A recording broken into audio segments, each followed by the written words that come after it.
Okay, now we'll start with the 11th first chapter of subject chemistry, that is some basic concepts of chemistry. अब इसमें जो points रहेंगे आपको overall पूरे chemistry के chapter में, केमिस्ट्री स्टडी में कहीं ना कहीं आपको यूज होने वाले हैं. ठीक है.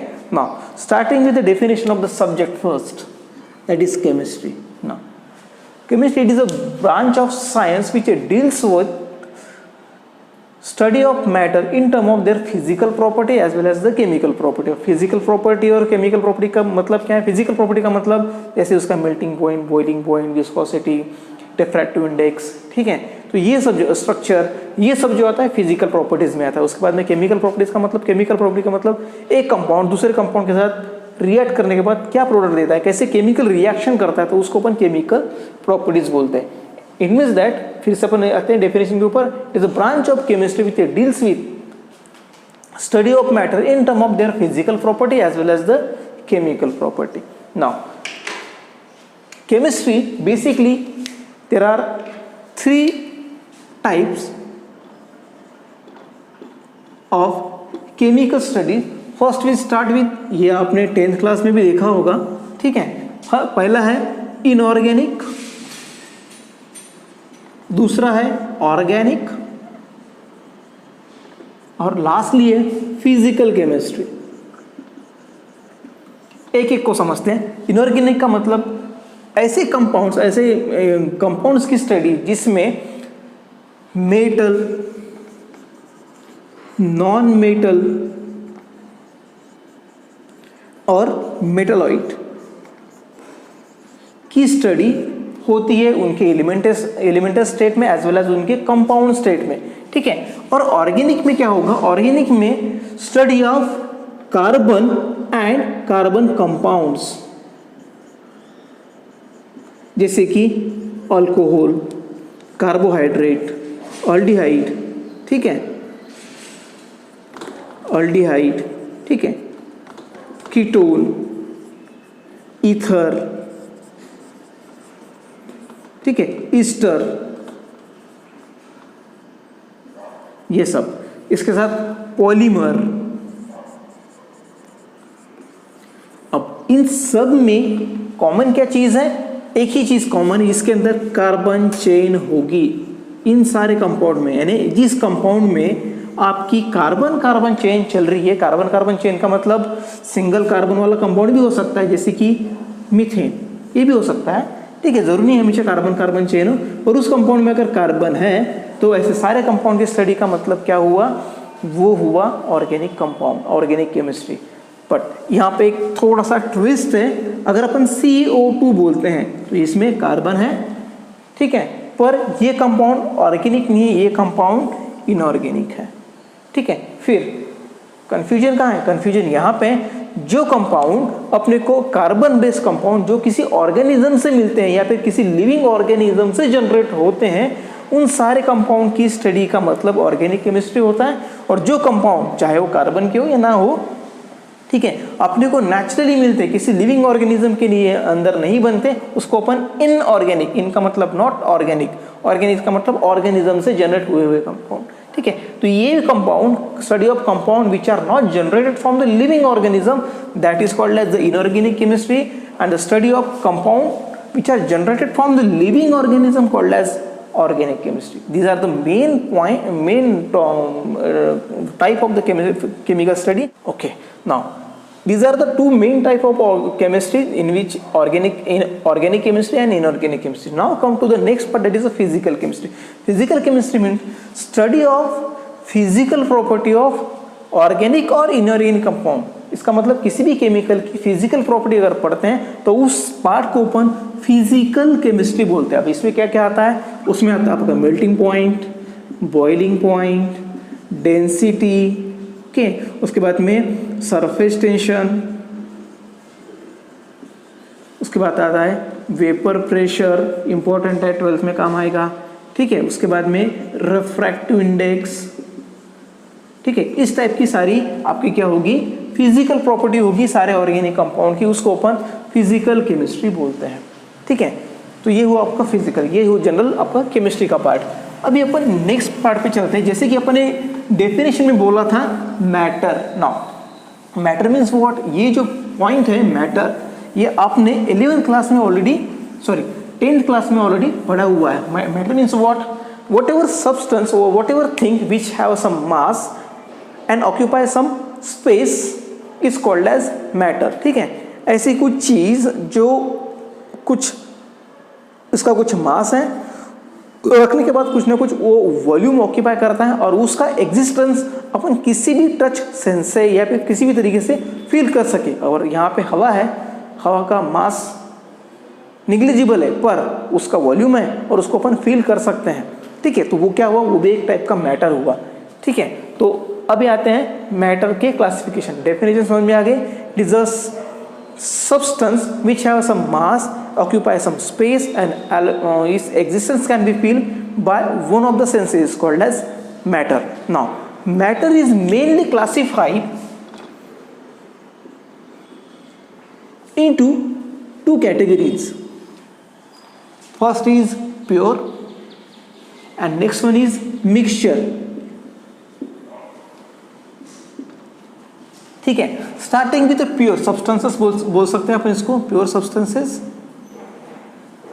ठीक है, तो शुरुआत करते हैं। Pure substance means what, whatever substance which have only one type of atom, particle और molecule, these all comes under pure category. ठीक है, मिक्सचर के बारे में अपन बाद में जाएंगे, पहले प्योर जो पार्ट है उसको अपन कंसिडर कर लेते हैं। अब इसका मतलब क्या हुआ, प्योर का मतलब क्या हुआ, ऐसा कोई तो भी चीज, ऐसा कोई मैटर जिसके अंदर सिर्फ और सिर्फ एक ही टाइप के पार्टिकल हो सकते हैं, एटम हो सकते हैं या फिर मॉलिक्यूल हो सकते हैं। तो ऐसे सारे सब्सटेंस को अपन प्योर की कैटेगरी में रखते हैं। अब इसमें मैंने क्या बोला है, एटम बोला है, मॉलिक्यूल्स बोला है, तो इसी के बेसिस के हिसाब से अपन उस प्योर सब्सटेंसेस को भी अलग अलग कैटेगराइज अपने वहाँ पे उसको करके रखा है। ठीक है, तो वो कैसे आता है, स्टार्ट करते हैं। प्योर के केस में अपन आते हैं तो इसको दो पार्ट में डिवाइड करते हैं। उसमें कौन सा है, पहला एलिमेंट्स और दूसरा है कंपाउंड्स। अपन स्टार्ट करते हैं एलिमेंट्स से। एलिमेंट्स का मतलब जैसे कि जितने भी पीरियोडिक टेबल में अपने को एलिमेंट्स दिखते हैं, ठीक है, वो सभी के सभी इस कैटेगरी में आते हैं। जैसे कि starting from hydrogen to atomic number element having atomic number 118, total 118 elements हैं, और सभी के सभी एलिमेंट की कैटेगरी में आते हैं। कैसे, सपोज मैं हाइड्रोजन गैस को लेता हूं तो हाइड्रोजन गैस में सिर्फ और सिर्फ हाइड्रोजन गैस के ही एटम होंगे या फिर मॉलिक्यूल होंगे। ऑक्सीजन हो गया, ठीक है, उसके बाद में कार्बन हो गया, नाइट्रोजन हो गया, हीलियम हो गया, जितने भी एलिमेंट्स आप कंसिडर कर सकते हो, सोडियम, पोटेशियम, ठीक है, लिथियम, ये सब प्योर एलिमेंट्स की कैटेगरी में आते हैं। एलिमेंट्स कब बोलेंगे, जब वो सिंगली है, उसके साथ कोई भी दूसरा एलिमेंट कंबाइन स्टेट में नहीं है, ठीक है, अपने प्योरेस्ट फॉर्म में जा रहे हैं, तो उनको अपन एलिमेंट्स बोलेंगे। अब अपने को पता है कि एलिमेंट्स को भी अपन 3 टाइप में क्लासिफाई कर सकते हैं। वो कैसे, वो ऐसे, ठीक है, एक हो गया आपका मेटल्स, दूसरा हो गया आपका नॉन मेटल्स और तीसरा है मेटलॉइड्स। ठीक है, मेटल्स में जो मेटालिक कैरेक्टर देते हैं, ठीक है, जैसे कि आपको पता है कॉपर हो गया, जिंक हो गया, मैं जो कॉमन है वही ले रहा हूँ, आयरन हो गया, एल्यूमिनियम हो गया, ठीक है, ये सारे मेटल की कैटेगरी में आते हैं। उसके बाद में नॉन मेटल में क्या आएंगे आपके, ऑक्सीजन हो गया, ठीक है, कार्बन हो गया, उसके बाद में नाइट्रोजन हो गया, ऑक्सीजन हो गया, उसके बाद में क्लोरीन, ब्रोमीन, ठीक है, तो ये सारे नॉन मेटल्स में आ गए। और मेटलॉइड का मतलब जो ना मेटल्स है ना नॉन मेटल्स है, ठीक है, तो वो वाले कौन से हैं, जैसे कि सिलिकॉन, जर्मेनियम, बोरॉन, ठीक है, ये सारे क्या हो गए, मेटलॉइड की कैटेगरी में आ गए। तो ये ओवरऑल आपका एलिमेंट का पार्ट हो गया। ठीक है, अब यहाँ आते हैं अपन कंपाउंड्स की कैटेगरी में। ठीक है, कंपाउंड्स का मतलब एलिमेंट्स में अपन ने क्या बोला था कि सिर्फ और सिर्फ एक ही टाइप के एटम्स उसके अंदर है। ठीक है, जैसे अपन ने प्योर के बारे में बोला था, तो इसमें एटम हो सकते हैं, पार्टिकल्स हो सकते हैं, मॉलिक्यूल हो सकते हैं, तो उसकी कैटेगरी में सिर्फ और सिर्फ अगर एटम्स ही हैं तो उनको अपन एलिमेंट्स बोलते हैं। पर अगर ये एलिमेंट किसी पर्टिकुलर रेशियो में या फिर पर्टिकुलर प्रोपोर्शन में एक दूसरे के साथ बाइंड हो जाते हैं तो उसको अपन बोलते हैं कंपाउंड या फिर molecule. For example most common आपको पता है H2O। अब इसमें हाइड्रोजन और ऑक्सीजन है, दो अलग अलग टाइप के एलिमेंट्स केमिकली बाइंड हुए हैं और एक स्टेबल कंपाउंड मिला है, ठीक है, मॉलिक्यूल मिला है, तो उसको ऐसे इसको अपन क्या बोलेंगे, कंपाउंड बोलेंगे। अब मैंने इस वाटर में कुछ ऐड नहीं किया, इसका मतलब क्या है, सिर्फ और सिर्फ वाटर ही, इसके अंदर कुछ भी नहीं है, तो ये भी प्योर की कैटेगरी में आ गया, ठीक है। अब कंपाउंड ये आपका वैसे हो सकता है, एक तो इनऑर्गेनिक कंपाउंड हो सकता है, ठीक है, जो नेचुरली अपने को मिला है, और दूसरा ऑर्गेनिक कंपाउंड हो सकता है जो किसी ऑर्गेनिज्म के अंदर बनता है और इसको अपन लैब में भी सिंथेसाइज कर सकते हैं, तो ऐसे टाइप के कंपाउंड्स हो सकते हैं, ठीक है। अब आते हैं अपन नेक्स्ट पार्ट की तरफ। ये हो गया पूरा पार्ट प्योर के केस में, मैटर में। अब आते हैं अपन मिक्सचर की तरफ ना। मिक्सचर भी, इसके भी दो टाइप है। पहले मिक्सचर को समझ लेते हैं कि मिक्सचर क्या है। मिक्सचर का मतलब क्या होगा कि ये अपन ने कंपाउंड लिए, कंपाउंड हो सकते हैं या फिर एलिमेंट्स भी हो सकते हैं, ठीक है। इनको अपन ने नॉन केमिकल रिएक्शन से, यानी इनको मिक्स करने के बाद, कंबाइन करने के बाद कोई भी केमिकल रिएक्शन वहां पे नहीं हो रही है ऐसी कंडीशन में, ठीक है। तो इनको अगर अपन ने मिक्स कर दिया किसी भी प्रोपोर्शन में, किसी भी प्रोपोर्शन में अपन ने मिक्स कर दिया, तो जो भी अपने को मिलेगा वो रहेगा मिक्सचर। फॉर एग्जांपल सपोज मैंने सोडियम क्लोराइड लिया और उसको सैंड के साथ मैंने उसको मिक्स कर दिया, तो दोनों नॉन रिएक्टिंग है, दोनों एक साथ रिएक्ट नहीं कर रहे हैं, पर ये क्या हो गया, दोनों एक दूसरे में मिक्स हो गए, तो क्या हो गया, ये हो गया आपका मिक्सचर। तो इस टाइप का अपन जाते हैं, बहुत सारे रहेंगे। फॉर एग्जांपल अगर अपन वाटर के अंदर अपन ऐड कर देते हैं सॉल्ट, तो ये भी नॉन रिएक्टिंग, दो अलग अलग कंपाउंड है, मिक्स है, तो उसको अपन मिक्सचर बोलेंगे, ठीक है। तो ये हुआ मिक्सचर। कंपाउंड और मिक्सचर में कंफ्यूज मत हुई है। कंपाउंड बनता है केमिकल रिएक्शन के, एलिमेंट के केमिकल रिएक्शन से कंपाउंड बनता है, ठीक है। और दो या दो से ज़्यादा कंपाउंड को मिक्स करने के बाद रिएक्शन हुए बिना अगर वो मिक्स होते हैं तो उसको अपन मिक्सचर बोलेंगे, ठीक है। तो यहाँ पे अपन देते हैं there are two type of mixture, that is homogeneous mixture and lastly heterogeneous mixture. Homogeneous का मतलब होता है, होमोस का मतलब सेम, जीनोसिस का मतलब जनरेटेड, यानी सेम टाइप के सब्सटेंस उसके अंदर है जो मिक्सचर दे रहा है। हेटेरोजीनियस का मतलब दो या दो से ज़्यादा अलग अलग टाइप के सब्सटेंस हैं और उसको अपन डिफरेंशिएट कर सकते हैं। जैसे कि सपोज मैंने ऐड किया वाटर में सॉल्ट, तो ये क्या हो जाएंगे, डिजोल्व हो जाएंगे। डिजोल्व होने के बाद I can not identify molecule of water as well as the sodium chloride separately. अपन दोनों को सेपरेटली आइडेंटिफाई नहीं कर सकते, ठीक है। तो ऐसे सारे मिक्सचर्स को अपन क्या बोलेंगे, homogeneous mixture. Homogeneous means uniformly distributed, ठीक है। दोनों कंपाउंड एक दूसरे में यूनिफॉर्मली डिस्ट्रीब्यूटेड हैं और उसको दोनों को अपन सेपरेटली आइडेंटिफाई नहीं कर सकते। ऐसे टाइप का सब मिक्सचर को अपन क्या बोलेंगे, होमोजीनियस मिक्सचर। अब आते हैं दूसरी तरफ, हेट्रोस का मतलब होता है डिफरेंट। इसका मतलब कंपाउंड अपन मिक्स कर रहे हैं और सेपरेटली डिफरेंशिएट अपन उसको कर पा रहे हैं। अगर ऐसा मिक्सचर है तो उसको अपन हेट्रोजीनियस मिक्सचर बोलेंगे। For example suppose I have added water plus sand, ठीक है। तो पानी मिक्सचर तो रहेगा, ठीक है, और पर उसमें वाटर अलग से सेपरेट अपन कर पाते हैं और सैंड पार्टिकल्स को अपन अलग अलग सेपरेट कर सकते हैं। उसके बाद में कंक्रीट में भी अपन हर कंपोनेंट को, इसमें क्या क्या होता है, वाटर होता है, सीमेंट होता है, ठीक है, ग्रेवल्स होते हैं। तो अपन सेट होने के बाद सब मिक्सचर को अलग अलग, यानी वाटर तो निकल ही जाएगा, उसके बाद में सीमेंट पार्टिकल कौन से हैं, सैंड पार्टिकल कौन से और ग्रेवल पार्टिकल कौन से, इनको अपन आराम से उस मिक्सचर में आइडेंटिफाई कर पाएंगे इवन ऑन कंबाइन स्टेट, ठीक है। तो ऐसी जो भी आएगी इसमें अलग अलग पार्टिकल को अपन डिफरेंशिएट कर सकते हैं, उस स्टेट को अपन हेट्रोजीनियस मिक्सचर बोलेंगे। अगर मिक्सचर में उसको सारे सब्सटेंस को, कंपोनेंट्स को अपन अलग अलग आइडेंटिफाई नहीं कर पा रहे हैं तो उसको अपन बोलेंगे homogeneous mixture. Okay, now this is the general introduction about the chemistry as well as the matter. Okay, now we go for the next topic, that is a unit. Now what do you mean by unit? Unit का मतलब होता है कि किसी भी चीज को अपने को मेजर करना है, ठीक है। तो उसके लिए जो भी पैरामीटर अपन यूज करते हैं, किसी मेजरमेंट के लिए जो भी पैरामीटर अपन यूज करते हैं, उस पैरामीटर को अपन बोलते हैं यूनिट। फॉर एग्जांपल टेम्परेचर को मेजर करने के लिए अपन 3 स्केल यूज़ करते हैं मेनली, दैट इज़ सबसे कॉमन है डिग्री सेंटीग्रेड। उसके बाद अपन यूज़ करते हैं केल्विन, ठीक है, फिजिकल केमिस्ट्री के इसमें केल्विन यूज़ करते हैं। और उसी एक और है जैसे कि बुखार वगैरह हो गया तो उसको अपन फ़ारेनहाइट में मेजर करते हैं। इसका मतलब ये हो गए 3 यूनिट, डिग्री सेंटीग्रेड, केल्विन और फ़ारेनहाइट, ये 3 स्केल है। तो इसको मेजर करने के लिए अपन ने ये पैरामीटर यूज़ किया, तो ये क्या होगा, ये हो गए यूनिट्स, ठीक है। वैसे ही किसी चीज़ का अगर अपने को वेट लेना है तो अपन ग्राम यूज़ कर सकते हैं, मिलीग्राम यूज़ कर सकते हैं, केजी भी यूज़ कर सकते हैं, ठीक है। अगर उसके भी ज़्यादा है तो टन वगैरह ऐसे अपन हायर यूनिट्स भी यूज़ करते हैं, depending on the quantity of matter. कितनी क्वांटिटी उसके हिसाब से अपन यूनिट भी अपनी स्केल भी क्या होती है वो चेंज हो जाती है।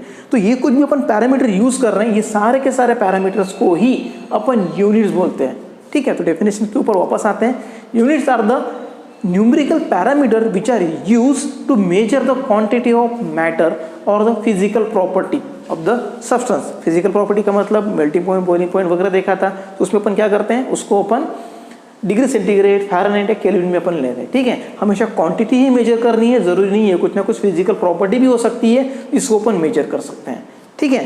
तो हमेशा वेट, लेंथ वगैरह इसको अपन मेजर करेंगे, ज़रूरी नहीं है, क्वांटिटी से दूसरे भी पैरामीटर हो सकते हैं, ठीक है।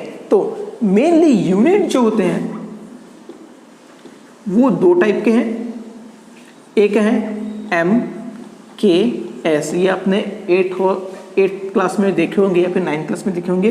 दूसरा है CGS, ये 2 टाइप की मेनली यूनिट्स हैं। MKS का मतलब हुआ, M का मतलब हुआ मीटर, ठीक है, K का मतलब हुआ आपका kg और S का मतलब हुआ आपका सेकेंड्स, ठीक है। तो लेंथ के लिए ये यूज़ करेंगे, वेट के लिए kg यूज़ करेंगे और टाइम के लिए अपन सेकेंड यूज़ कर रहे हैं। उसी तरह ये अगले इसमें जाते हैं। C का मतलब हुआ सेंटीमीटर, G का मतलब हुआ ग्राम और S का मतलब हुआ सेकेंड्स, ठीक है।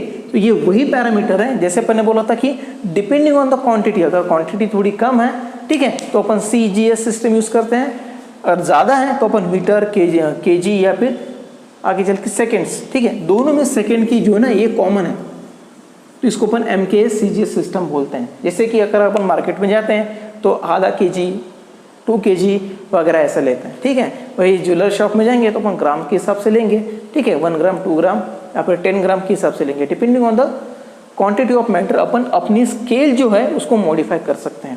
पर इसके अलावा भी एक पैरामीटर को यूज़ किया जाता है जिसको अपन SI यूनिट्स भी बोलते हैं, ठीक है। अब ये SI यूनिट क्या है, ये कुछ नहीं, SI का मतलब स्टैंडर्ड इंटीग्रेशन या फिर स्टैंडर्ड इंटीग्रेट, ऐसा भी इसको बोलते हैं, फ्रेंच वर्ड है, ठीक है। इसका मतलब क्या होगा कि इनमें से कुछ पैरामीटर्स को अपन इंटरनेशनल लेवल के ऊपर यूज़ करते हैं, उसमें उस पैरामीटर को फिर उस क्वांटिटी को उसी यूनिट के हिसाब से अपन मेजर कर सकते हैं। फॉर एग्जांपल अगर मुझे बताना इंडिया में, मैं kg के हिसाब से बोलूँगा, या फिर अपन पेट्रोल के इसमें बारे में सुनेंगे तो अपन इंडिया में लीटर यूज़ करते हैं, ठीक है। लेकिन वेस्टर्न कंट्रीज़ में उसको गैलन, बैरल ऐसा बोला जाता है। इसका मतलब क्वांटिटी तो सब्सटेंस तो एक ही है, लेकिन उसको मेजर करने के तरीके अलग अलग हैं। यही कंफ्यूजन अगर अपन इंटरनेशनल लेवल के ऊपर बात करने जाएंगे तो ना हो, इसके लिए कुछ यूनिट्स जो हैं क्वांटिटी के वो मेजर करने के लिए उसको फिक्स करके रखा है। उन स्टैंडर्ड यूनिट्स को अपन SI यूनिट्स बोलते हैं, ठीक है ना। यहाँ पे टोटल 7 यूनिट्स हैं जिसको अपन स्टैंडर्ड कंडीशन में यूज करते हैं। पहला है लेंथ, लेंथ को अपन देते हैं मीटर में, ठीक है, मीटर में। दूसरा है आपका मास, मास अपन देते हैं हमेशा kg में, किलोग्राम में, ठीक है। SI यूनिट के बारे में अपन बात कर रहे हैं। उसके बाद में अपन टाइम देते हैं हमेशा सेकेंड्स में, ठीक है। टेम्परेचर देंगे हमेशा केल्विन में, डिग्री सेंटीग्रेड में नहीं, ठीक है, केल्विन में देंगे। इसके अलावा आगे चलते हैं, ये हो गए कितने, 4 और 3 बाकी है। उसके बाद में अमाउंट, अमाउंट अपन देंगे हमेशा मोल्स में, ठीक है। ये बहुत काम की चीज़ है, केमिस्ट्री में बहुत काम की चीज़ है, इसको डिटेल में अपन बाद में देखेंगे। अमाउंट ऑफ सब्सटेंस में मोल अपन देते हैं। उसके बाद में अपन आते हैं इलेक्ट्रिक करंट, इलेक्ट्रिक करंट अपन देते हैं हमेशा एम्पियर में, जनरली ऐसे रिप्रेजेंट करते हैं, मैंने जानबूझ के यहाँ पे एम्पियर एएमपी लिखा हुआ है, एम्पियर, ठीक है। और आखिरी आते हैं लाइट इंटेंसिटी को अपन देते हैं कैंडेला, ठीक है, कैंडेला, इस यूनिट में अपन उसको देते हैं, ठीक है। These are the main units जिसको अपन, यूनिट क्या है, ये पैरामीटर है किसी की क्वांटिटी को मेजर करने के लिए। There are only generally two type, that is MKS system, CGS system. MKS का मतलब मीटर, केजी, सेकेंड्स होता है, सीजीएस का मतलब सेंटीमीटर, ग्राम, सेकेंड्स होता है, ठीक है। इन पर ये जनरली अपन लोकल लेवल पे यूज करते हैं, पर इंटरनेशनल लेवल के ऊपर अपन एसआई यूनिट को यूज करते हैं ताकि कंफ्यूजन ना हो। एसआई यूनिट में सिर्फ 7 टाइप की यूनिट्स हैं, ठीक है, जिसमें लेंथ के लिए मीटर, मास के लिए केजी, टाइम के लिए सेकेंड्स, टेम्परेचर के लिए केल्विन, अमाउंट के लिए मोल्स जो मेनली यूज करते हैं अपन केमिस्ट्री में यूज करेंगे। उसके बाद में इलेक्ट्रिक करंट के लिए एम्पियर यूज करते हैं, और लाइट इंटेंसिटी के लिए अपन कैंडेला यूज करते हैं। और इसके अलावा भी एक टाइप का यूनिट आता है जिसको अपन डिराइव्ड यूनिट बोलते हैं, डिराइव्ड यूनिट, ठीक है। अब डिराइव्ड यूनिट का मतलब क्या हुआ, सपोज अपन एक सिंपल एग्जांपल लेते हैं, डेंसिटी। डेंसिटी का मतलब क्या होता है, it is a mass upon volume, ठीक है। अगर इसको अपन लेते हैं तो अब मास अपन ने किस में लिया, यहाँ पे देखिए मास अपन ने लिया केजी में, मान के चलते कि अपन मास लिया हुआ है केजी में, क्वांटिटी कुछ भी हो सकती है, और वॉल्यूम होता है, वॉल्यूम का मतलब किस में आ गया, यहाँ पे वॉल्यूम का लिखा नहीं है, अपन यहाँ पे लेते हैं volume is equal two centimetre cube, हाँ सेंटीमीटर लीटर इनवर्स ले लेते हैं, ग्राम पर सीसी, हाँ के ग्राम ले लेते हैं सीसी, हाँ सेंटीमीटर इनवर्स ले लेते हैं, सेंटीमीटर क्यूब इनवर्स। ये हो गया लीटर के बारे में, ठीक है। यहाँ पे केजी लिया है ना, इसे यहाँ पे, इसलिए यहाँ पे अपन ने लीटर लिया हुआ। तो अगर दोनों अपन यूज करते हैं तो केजी पर लीटर इसकी डेंसिटी आएगी, ठीक है। पर एक्चुअली ये यूनिट किसी भी पैरामीटर में सेट नहीं है, ठीक है। तो ऐसे जो यूनिट्स आते हैं जो अपने को कैलकुलेशन से मिलते हैं, the unit which are obtained after the calculation of the parameters, उसको अपन डिराइव्ड यूनिट बोलते हैं। इसका मतलब क्या होगा, वो एक्चुअली एग्जिस्ट नहीं करते, पर किसी क्वांटिटी को कैलकुलेट करने के बाद उसको रिप्रेजेंट करने के लिए अपने को वो यूनिट्स वहाँ पे लिखने पड़ते हैं। इसका मतलब क्या हुआ, इसका इतना वजन है पर लीटर के हिसाब से, ठीक है, वो अपन उसको जाएंगे। तो ये होगा डेंसिटी, क्या हो गया, एक डिराइव्ड यूनिट हो गया, ठीक है। This are the overall discussion about the unit as well as the matter along with the definition of the chemistry, ठीक है।